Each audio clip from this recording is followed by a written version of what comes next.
제가 며칠 전에 새벽 예배를 이제 준비하면서 새벽 예배를 드리려면 이제 음향 장비를 이제 뒤에서 켜야 되는데, 그날 이 음향 장비의 전원을 누르는데 그날 따라 그 음향 장비에 어떤 브랜드가 있어요. 상표 이름이 있고 로고가 있는데 그게 확 눈에 들어오더라고요.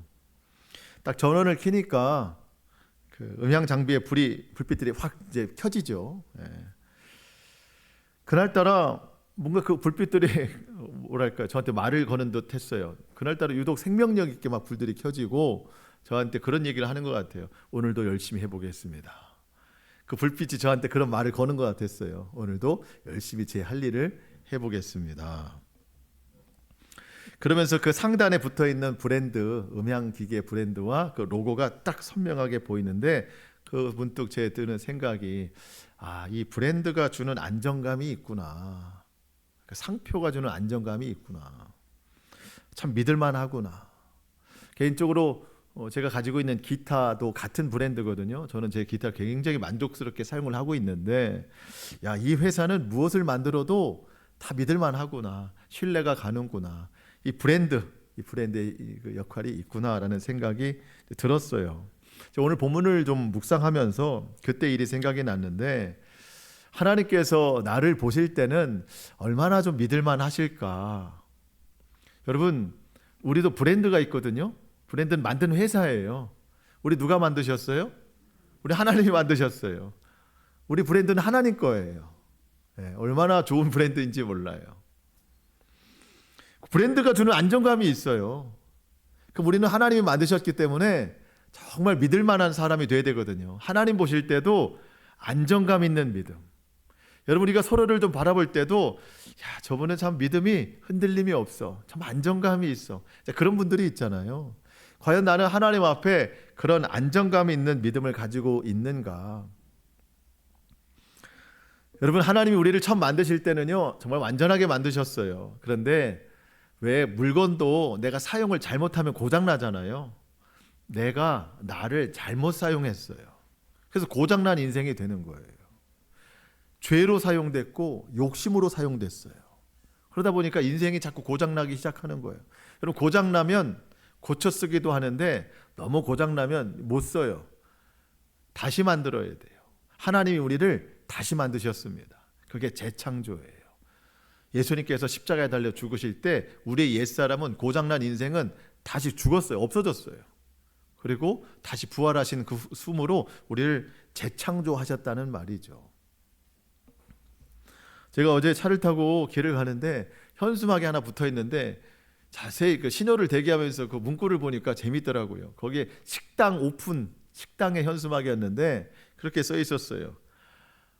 가 오픈할 때 문제점 완전히 보완. 그러니까 임시적으로 가게를 열었을 때 음식이 맛이 없었나 봐요. 그 문제점 완전히 보완하고 새로 이제 정식 오픈을 했으니까 여러분 와 주십시오라고 그런 현수막이 붙어 있더라고요. 그게 눈에 띄었어요. 여러분, 우리는 보완한 게 아닙니다. 우린 다시 만들어 주셨어요. 여러분, 그래서 흔들리지 않는 믿음이라는 거는요, 내가 그런 믿음이 되는 게 아니라 하나님이 그런 믿음으로 우리를 다시 만들어 주셨다는 거예요.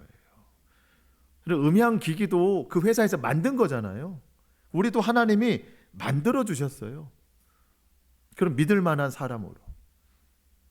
이제 우리는 그 믿음으로 살아가야 되는 겁니다. 그래서 염려, 근심, 걱정, 흔들림, 우린 그런 존재가 아니에요. 다시 만들어 주신 존재는. 우리 하나님을 잘 믿으면 절대 그렇게 살아가지 않는다는 겁니다.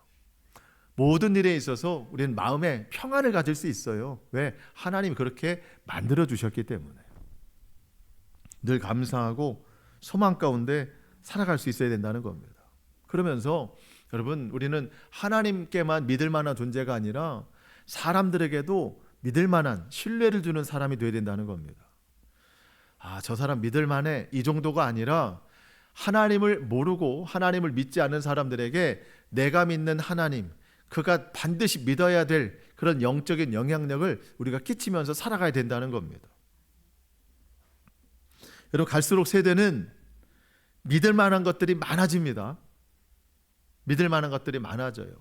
역설적으로 이야기하자면 세상은 갈수록 믿을 만한 게 없어져요. 믿을 만한 게 없으니까 더욱 믿을 만한 걸 많이 만들어낸다는 얘기예요. 그러면서 우리가 진짜 믿어야 될 분이 누군가를 세상은 알지 못한다는 거예요. 여러분, 사람이 손으로 만들어내는 것은요, 믿을 만한 게 아닙니다. 편리하고 우리를 좀 편하게 만들어주긴 하지만 그 절대 믿음의 대상은 아닙니다. 진짜 믿어야 될 분이 누군가, 그분이 하나님이시고 그분을 전할 수 있는 정말 신뢰가 가는 삶을 우리가 살아내야 된다는 겁니다. 여러분, 내년도 2026년도 전문가들이 예상하는 여러 가지 키워드들이 있는데 그 중에 하나가 근본이즘이에요. 근본이즘. 근본으로 돌아가자. 여러분, 이미 많은 기술의 발달이 시작이 됐어요. 세상은 아주 급속도로 발달해 갑니다. 여러분, AI, 컴퓨터, 전자, 기계, 로봇 이런 얘기 많이 들어보셨잖아요. 이미 시작이 됐고 빠르게 확산이 됩니다. 여러분, 사람이 해야 될 일들을 로봇가 앞으로 다 대신하게 돼요. 일자리도 많이 줄어지게 되겠지만 어쨌든 그것으로 긍정적인, 부정적인 영향들이 나옵니다. 그러면서 사람들은 메말라가게 되는 거예요. 오히려 그럴 때 사람들은 역으로 근본을 찾아간다는 거예요. 근본을. 과연 이렇게 빠른 이 세대 속에서 나는 누구인가? 나는 어디서 왔고 이거 지금 어디로 가는 세상인가? 근본. 그래서 내년도 키워드 중에 하나가 근본이즘이라는 거예요. 여러분, 사람의 근본뿐만 아니라 온 세상의 근본은 어디로부터 출발했어요? 하나님으로부터 출발했습니다. 우린 너무나도 당연한 이 지식, 너무나도 분명한 이 사실인데 알지 못하는 사람들은요, 그 근본을 찾기 위해 많이 혼란스럽고 헷갈리는 거예요. 그러면 모든 근본은 하나님이시다. 이걸 누가 전해야 되겠어요? 우리가 전해야 된단 말이죠. 우리가. 이거를 전하는 데 있어서 우리는 하나님 앞에 얼마나 믿을 만한 존재인가, 그리고 이 세상 사람들 앞에 얼마나 신뢰를 주는 사람들인가, 우리가 그것을 잘 알아야 된다는 거예요. 하나님이 우리를 그렇게 믿을 만한 존재로 만들어 주셨으니 앞으로 다가올 세대에 그 믿음의 영향력을 우리가 끼치고 살아가야 된다. 오늘 사도행전의 마지막인데요, 이 마지막을 보면서 사도행전의 전체적인 주제가 또 생각이 나는 겁니다. 여러분, 사도행전의 주제는 하나님 나라예요. 하나님 나라. 과연 누가 하나님 나라를 살고 있는가? 그리고 그 하나님 나라를 누가 전하는가? 저와 여러분이 하나님 나라를 살아야 그 나라를 전파할 수 있다는 겁니다. 예수님의 사도들이 그 하나님 나라를 살았고 그 나라를 전했고, 사도 바울이 예수님을 만난 이후로 그 하나님 나라를 살게 되었고 그 나라를 전하면서 이 온 이방 땅들을 다 다니면서 복음을 전하는 거예요. 이제는 우리가 그 역할을 감당해야 된다는 겁니다. 저와 여러분이 하나님 나라를 살아야 되고 그 나라를 이 땅 가운데 전해야 된다는 거예요. 오늘 말씀을 통해서 그 결단이 이루어질 수 있기를 축복합니다. 자, 사도 바울 일행이 드디어 로마에 도착했어요. 로마에 도착했습니다. 여러분, 16절인데요. 우리가 로마에 들어가니 바울에게는 자기를 지키는 한 군인과 함께 따로 있게 허락하였더라. 가장 먼저 주목되는 단어는 우리가 로마에 들어가니.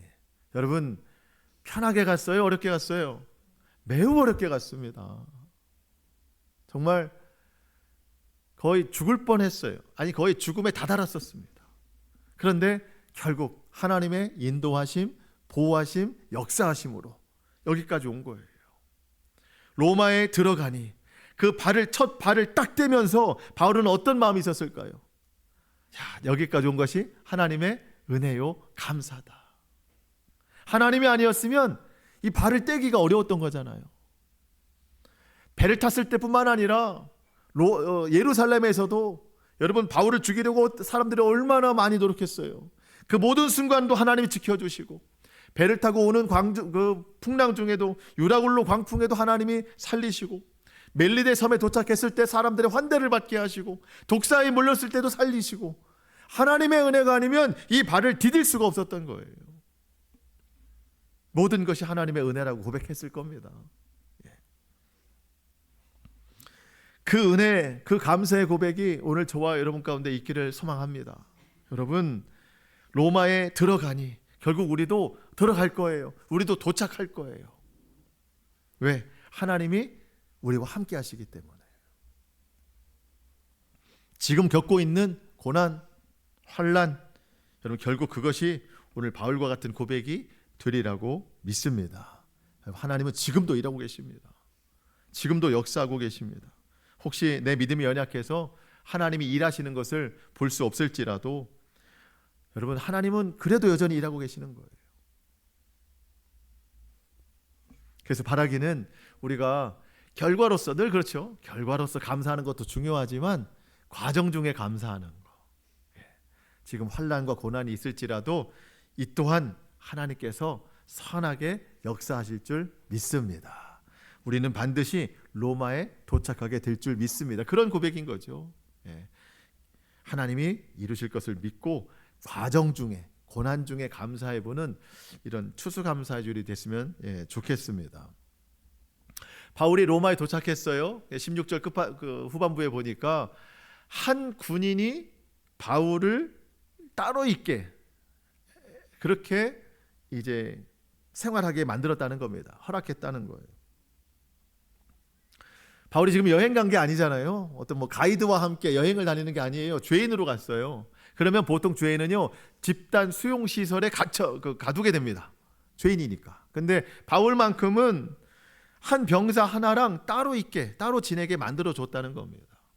하나님의 특별한 사랑이기도 하지만 더욱 특별한 것은 바울이 지금 로마에 도착한 것은 사실 재판이 아니라 복음 전하기 위해서 하나님께서 그 환경을 만들어 주시는 겁니다. 바울은 로마에 도착했어요. 바울은 로마 이방 지역입니다. 로마는. 바울은 자기의 관례대로 어디를 가든지 유대인에게 먼저 복음을 전했어요. 17절로 19절입니다. 사흘 후에 바울이 유대인 중 높은 사람들을 청하여 그들이 모인 후에 이르되, 여러분 형제들아, 내가 이스라엘 백성이나 우리 조상의 관습을 배척한 일이 없는데 예루살렘에서 로마인의 손에 죄수로 내준 바 되었으니 로마인은 나를 신문하여 죽일 죄목이 없으므로 석방하려 하였으나 유대인들이 반대하기로 내가 마지못해 가이사에게 상소함이요 내 민족을 고발하는 것이 아니니라. 설명을 드리겠습니다. 지금 바울이 로마에 있는 유대인들 중에 높은 사람들을 초청했어요. 그 사람들이 저 사람 왜 왔을까? 저 우리 유대인인데 바울이 왜 로마에 붙잡혀 왔을까? 궁금했을 거 아니에요. 그래서 바울이 자기가 로마에 온 이유를 설명해 주는 겁니다.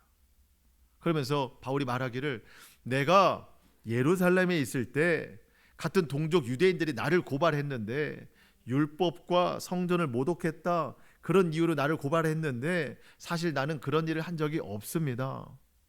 그 유대인들의 고발에 의해서 나는 로마인의 손에 붙들렸습니다. 성경에 말하는 로마인의 손은 총독과 천부장 이런 사람들이죠. 그들 앞에 신문을 받고 재판을 받으려고 했으나 그 로마 사람들은 나에게서 죄를 찾지 못했습니다. 무죄이기 때문에 당연히 석방되는 게 맞는데 내가 석방되면 여전히 나를 죽이려고 먹지도 않고 마시지도 않는 40명의 자객들이 있었잖아요. 그들이 나를 죽일까 하여 내가 어쩔 수 없이 로마 황제에게 상소해서 여기까지 온 것입니다. 죄인으로 왔지만 사실 죄 때문에 온 것은 아닙니다 라고 유대인들에게 이야기하는 거예요. 이 말을 듣고 있는 그 로마에 있는 유대인들은요, 바울에 대한 정보가 하나도 없어요. 들은 말이 없어. 이 사람이 도대체 누군지 모르는 거예요. 다만 저 사람이 예수를 믿고 있는데 그 예수에 대해서 모든 사람이 반대하더라, 여기까지만 알고 있는 거예요. 그 얘기가 21절 22절입니다. 그들이 이르되, 우리가 유대에서 내게 대한 편지도 받은 일이 없고 또 형제 중 누가 와서 내게 대하여 좋지 못한 것을 전하든지 이야기한 일도 없느니라. 전혀 정보가 없다는 겁니다. 그러나 22절 이에 우리가 너의 사상이 어떠한가 듣고자 하니 이 파에 대하여는 예수 믿는 파죠. 나사렛 파. 어디서든지 반대를 받는 줄 알기 때문이라 하더라. 바울에 대한 정보는 없지만 바울이 전하는 예수가 도대체 누군지, 왜 사람들이 반대하는지 그거를 좀 듣고 싶다 이야기를 하는 겁니다. 근데 여러분 역사적 사실을 좀 하나를 말씀드리면 한번 들어보시면 여러분, 지금 이 바울과 로마에 사는 유대인들과의 만남이 아주 매우 조심스러운 게 뭐냐면, 이 성경을 기점으로 한 11년 전에, 이날로 11년 전에 로마에 사는 유대인들이 다 강제 추방당했습니다. 그때 추방당한 사람이 브리스길라와 아굴라 부부였어요. 바울과 같이 천막 만드는 데 도움이 됐던 사람들. 그럼 왜 11년 전에 로마에서 유대인들이 다 강제 추방당했느냐? 그 당시 유대교와 기독교 사이에서 분쟁이 일어났었어요. 로마에서. 그러니까 왜 너희는 우리나라에 와서 너희 종교를 가지고 분쟁하느냐? 그럴 것 같으면 다 떠나 해서 강제 추방을 당했었던 거예요. 그런데 그 유대교와 기독교, 바울이 믿는 기독교가 오늘 다시 만난 거예요. 그러니까 매우 조심스러운 거예요. 그러니까 유대인들이 네가 믿는 파, 그 예수 나사렛 파, 그게 뭔지 좀 들어보자. 바울도 브리스길라 아굴라를 통해서 11년 전에 그 이야기를 들었을 거 아니에요. 이 분쟁 때문에 쫓겨났다. 매우 조심스럽게 예수의 이야기를 하는 겁니다. 그러면서 매우 조심스럽게 꺼내는 단어 하나가 바로 소망이라는 단어예요. 여러분 20절 이러므로 너희를 보고 이야기하려고 청하였으니 이스라엘의 소망으로 말미암아 내가 이 쇠사슬에 매인 바 되었노라. 나는 이스라엘의 소망을 이야기하다가 붙잡혀 왔고 쇠사슬에 매이기도 했다. 여러분 이스라엘의 소망은 예수 그리스도예요. 예수 그리스도. 바울이 그 예수 그리스도를 전하다가 붙잡혀 왔다는 겁니다. 그래서 그 예수 그리스도를 지금 전하기 위해서 유대인들을 초청했다는 겁니다. 여러분 우리의 소망도 오직 예수 그리스도 한 분뿐입니다. 다른 게 우리의 소망이 될 수 없어요. 여러분 소망도 진짜가 있고 가짜가 있어요. 우린 진짜 소망을 참 소망이라고 말하는데, 여러분 참 소망은 영원한 것이 되어야 됩니다. 잠깐 있는 만족은 소망이 될 수 없어요. 영원한 것만이 우리의 소망이 될 수 있습니다. 그분은 오직 예수 그리스도예요. 바울이 그 소망을 전하다가 매인바 되었다고 그랬어요. 쇠사슬에. 우리도 예수님을 소망으로 품고 살면 고난과 환난에 매인바 될 수도 있어요. 사람들의 시선과 말에 매인바 될 수도 있습니다. 그렇지만 여러분 진짜와 가짜가 구별되는 분명한 차이가 있는데, 결국 마지막 날에 불시험이 일어나요. 그 불시험에 모든 게 다 녹아지고 다 사라집니다. 근데 강력한 불에 순금만 남듯이 여러분 마지막 그 불시험에는요 한 가지 소망만 남아요. 가짜 소망은 다 불태워지고 없어집니다. 그 소망이 오직 예수 그리스도라는 거예요. 여러분 오늘 어떤 소망을 품고 살아가고 계십니까? 잠깐 있는 소망은 우리에게 만족이 될 수 없어요. 영원한 소망, 결국 그 불에도 타지 않는 영원한 소망, 그분이 오직 예수 그리스도라는 거예요. 여러분 그 주님만 믿고 소망하며 살아가시기를 축복합니다.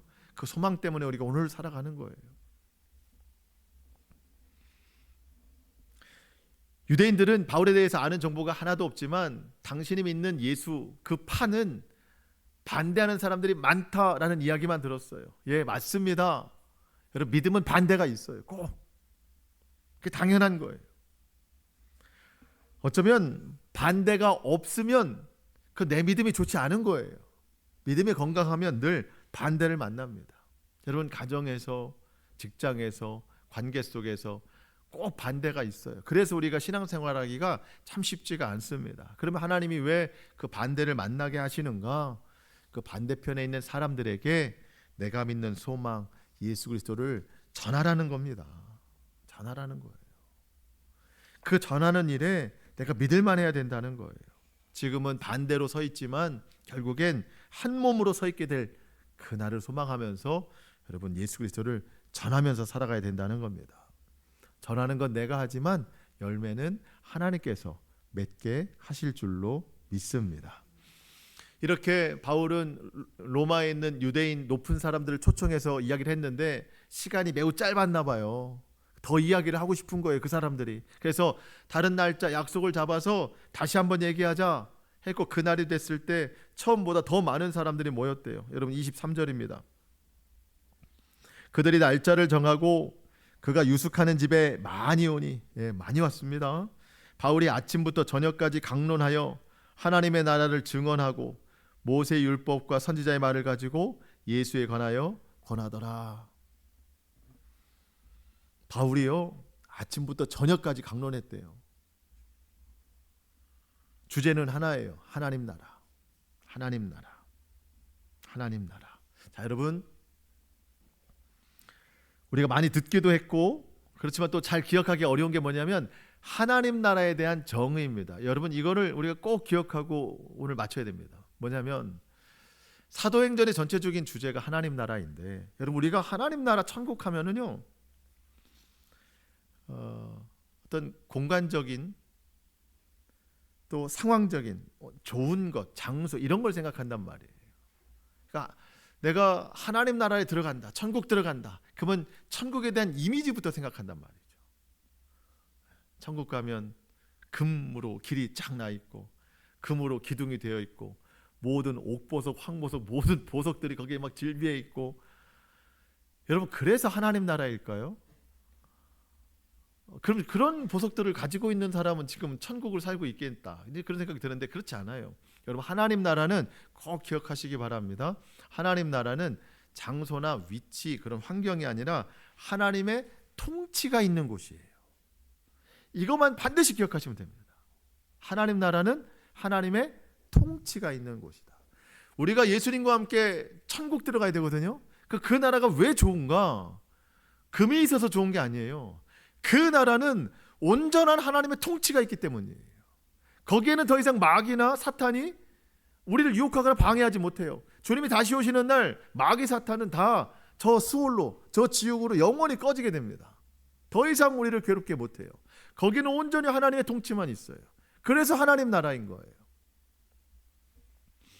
그렇다면 우리가 이 땅에서도 하나님 나라를 누리고 살아가야 되는데, 물론 여전히 마귀 사탄이 우리를 방해하고 유혹하는데, 그럼에도 불구하고 내가 하나님 통치를 받고 살아간다, 내 마음에 예수 그리스도를 주인으로 모시고 그 말씀에만 내가 순종하고 반응하겠다, 그러면 내 마음은 이미 하나님 나라가 되는 거예요.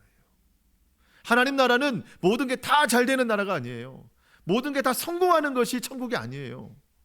여전히 삶에 어려움이 있지만 내가 그 하나님만 주인으로 모시고 주님의 말씀만 믿고 따라가겠다, 그 결단이 있으면 내 마음이 하나님 나라예요.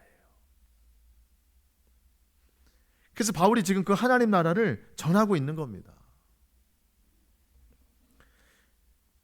여러분, 우리가 그 하나님 나라를 살아가야 된다는 거예요. 어떤 사람은 예수님을 믿고 있어도 삶이 지옥이라고 늘 말해요. 이게 맞지가 않는 거예요. 예수님은 하나님 나라인데 삶이 지옥이다. 그러니까 그분은 예수님을 믿기를 내 삶을 해결해 주는 분으로 믿고 있는 거예요. 예수님이 내 마음의 진정한 주인이라면 삶이 어떠하든지 우리는 천국을 누리고 살아갈 수 있는 거예요. 주 예수 모신 곳 그 어디나 하늘나라. 여러분, 하나님 나라를 품고 사는 사람은요, 어떠한 풍랑에도 요동치지 않습니다. 천국을 누리고 살아가는 거예요. 여러분, 우리가 그 하나님 나라를 먼저 살아야 되고, 그래야 그 나라를 전할 수 있다는 거예요. 갈수록 세상은요, 더 좋은 조건만 찾아요. 그럴 때 우리가 진정한 하나님 나라 천국이 무엇인가를 전할 수 있어야 된다는 겁니다. 하나님 나라가 임한 사람은요, 얼굴이 바뀌어요. 얼굴이 바뀌어요. 근심이 없어요. 상황이 좋아서 그런 게 아니에요. 하나님 나라가 임했기 때문에 근심이 없어요. 하나님의 통치를 받고 있기 때문에 마음이 평안해집니다. 평안은 소망이 되고 소망은 감사와 기쁨이 됩니다.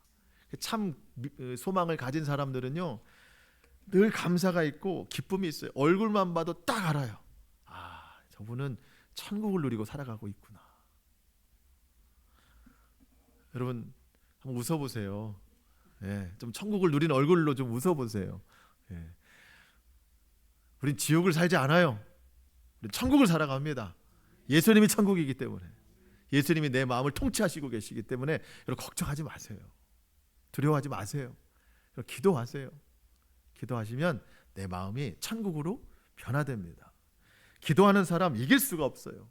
마귀도 여러분을 이길 수가 없어요. 천국을 살아가는데 저와 여러분이 그렇게 날마다 천국 살아갈 수 있기를 축복합니다. 바울의 이야기를 듣더니 사람들이 두 가지 반응이에요. 믿거나 안 믿거나. 이 사람들이 또 서로 다투면서 헤어집니다. 24절 보시니까 그 말을 믿는 사람도 있고 믿지 않는 사람도 있더라. 바울이 딱 그 모습을 보더니 구약의 이사야의 말씀을 선포를 딱 합니다. 여러분 이게 아주 중요해요. 오늘 우리에게 뭐라고 선포하냐면 26절로 28절입니다. 우리 한번 같이 한번 읽어보겠습니다. 26절로 28절 시작. 일러스되 이 백성에게 가서 말하기를 너희가 듣기는 들어도 도무지 깨닫지 못하며 보기는 보아도 도무지 알지 못하는도다. 이 백성들의 마음이 우둔하여져서 그 귀로는 둔하게 듣고 그 눈은 감았으니 이는 눈으로 보고 귀로 듣고 마음으로 깨달아 돌아오면 내가 고쳐줄까 함이라 하였으니 그런즉 하나님의 이 구원이 이방인에게로 보내어진 줄을 알라. 그들은 그것을 들으리라 하더라. 아멘. 선지자들을 통해서 하나님이 이스라엘 백성들에게 계속해서 말씀을 주셨어요. 하나님 말씀 주셨습니다. 근데 그들이 도무지 듣지를 않더래요. 들어도 깨닫지 못하고 보아도 알지 못하더라는 겁니다. 그런데 어려워서 그런 게 아니에요. 그들이 의도적으로 눈을 감아버렸기 때문이에요. 의도적으로 귀를 닫았기 때문이에요. 27절에 보니까 이 백성들의 마음이 우둔하여져서, 우둔하여졌다는 거는요 지식이 없다는 게 아닙니다. 스스로 마음을 닫아버렸다는 거예요. 그냥 안 듣겠다고 했다는 거예요.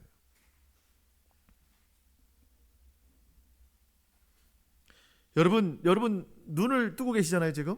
네. 눈을 뜨고 계신데 이 눈은 내가 하고 싶은 대로 하는 거예요. 눈을 뜨고 싶으면 뜨고 감고 싶으면 감는 거잖아요. 귀도 마찬가지예요. 귀는 항상 열려 있지만 내가 듣고 싶으면 듣는 거고 듣기 싫으면 열려 있어도 안 듣는 거예요. 내가 할 수 있는 거예요.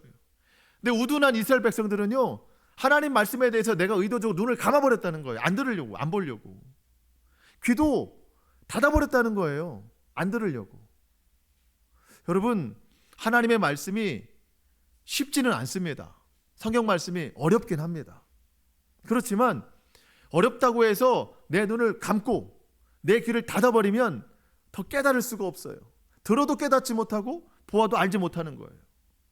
어렵지만 들으려고 하고 보려고 하면은요 성령님께서 지혜를 주신다는 거예요.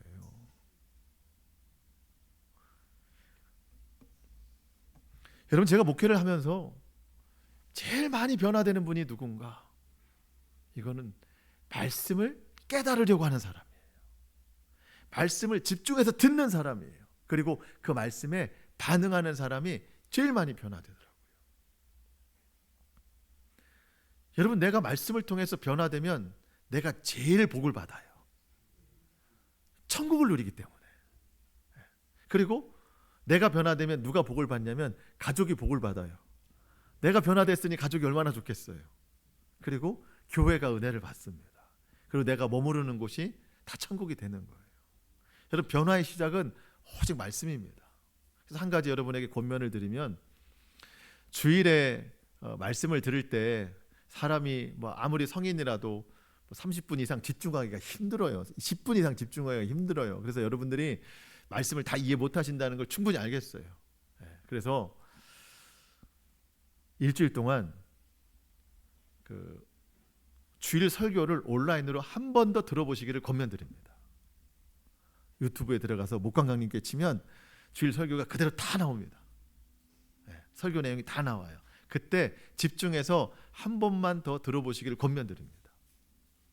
그러면 주일날 들었던 말씀이 생각이 나고 그때는 정말 잘 이해가 돼요. 아, 그땐 몰랐는데 이게 이 말씀이구나. 그래서 깨달아지기 시작하고 그 말씀이 우리에게 생명의 양식이 되기 시작하는 거예요.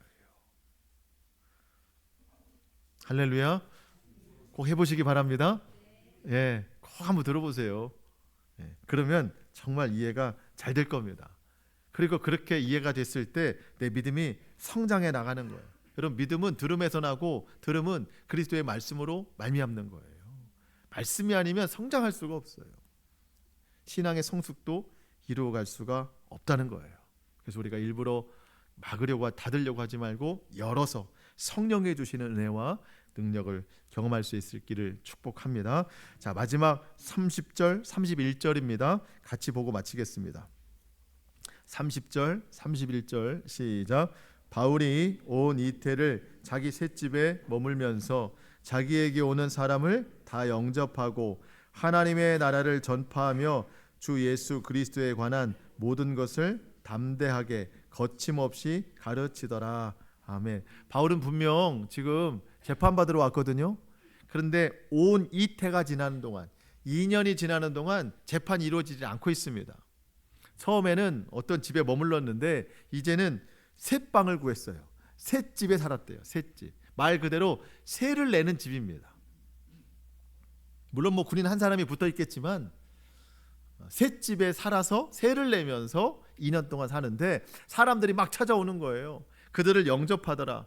말씀을 가르치기도 하고 전하기도 했지만 영접했다는 건 잘 섬기기도 했다는, 대접도 했다는 겁니다. 자, 그러면 여러분, 제가 자료에 보니까 로마의 월세는 우리나라보다 비싸다.